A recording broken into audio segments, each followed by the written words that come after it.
ಇನ್ನು ಮುಂದೆ ನಿಮ್ಮ ನೆಚ್ಚಿನ ಧಾರಾವಾಹಿಗಳ ಫುಲ್ ಎಪಿಸೋಡ್ಗಳು ಸನ್ ನೆಕ್ಸ್ಟ್ ಆಪ್ನಲ್ಲಿ ಮಾತ್ರ. ನಿನ್ನ ಜವಾಬ್ದಾರಿ ನಂದು ಅಂತ ನಿಮ್ ತಂದೆಗೆ ನಾನು ಮಾತು ಕೊಟ್ಟಿದ್ದೀನಿ.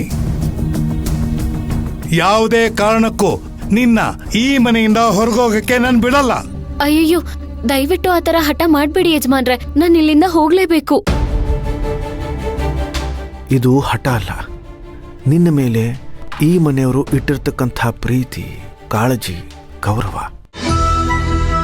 ನಮಗೆ ನಮ್ಮ ಮನೆ ಹೆಣ್ಣು ಮಕ್ಕಳು ಹೇಗೋ ಹಾಗೇನೆ ನೀನು ಕೂಡ.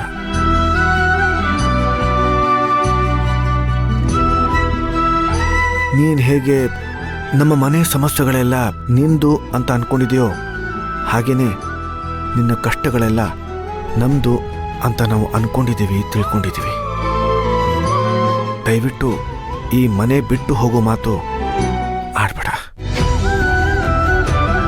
ನೋಡು ಭೂಮಿ, ನಿನ್ನನ್ನು ಈ ಮನೆ ಕರ್ಕೊಂಬಂದೋಳು ನಾನು ಇಲ್ಲಿಂದ ಹೋಗೋನವರೆಗೂ ಹೋಗೋ ಹಾಗಿಲ್ಲ.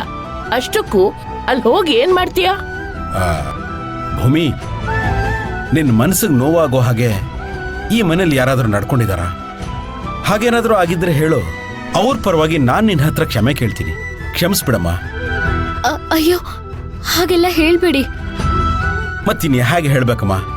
ದಿಢೀರಂತ ಹೊರಟು ನಿಂತ್ಬಿಟ್ರೆ ನಮ್ಮ ಮಾವನವ್ರನ್ನ ನೋಡ್ಕೊಳ್ಳೋರು ಯಾರು? ನಿನ್ನನ್ನು ಅಷ್ಟೊಂದು ಹಚ್ಕೊಂಡಿದಾರ ಅವರು. ಇನ್ನೊಂದು ವಿಚಾರ ಗೊತ್ತಾ ನಿನ್ಗೆ?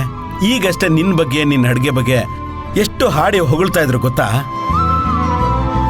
ನಿನ್ನ ಕೈ ಅಡುಗೆ ಅಂದ್ರೆ ಅವ್ರಿಗೆ ಪಂಚ ಪ್ರಾಣ. ಅವ್ರಿಗೆ ಮಾತ್ರ ಅಲ್ಲ, ಇಡೀ ಮನೆಯವ್ರಿಗೂ ಇಷ್ಟ.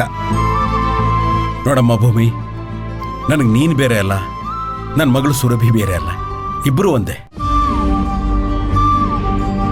ನಿನ್ನ ಹಸೆ ಮೇಡ ಮೇಲೆ ಕೂರಿಸಿ ನಿನ್ನ ಗಂಡನ ಮನೆಗೆ ನಿನ್ನ ಕಳಿಸೋವರೆಗೂ ನೀನೆಲ್ಲಿಗೂ ಹೋಗೋ ಹಾಗಿಲ್ಲ. ಶಬಾಷ್ ಅಂದ್ರೆ ನನ್ನ ಮನ್ಸಲ್ಲಿರೋ ಮಾತನ್ನ ನೀವ್ ಹೇಳ್ಬಿಟ್ರಿ.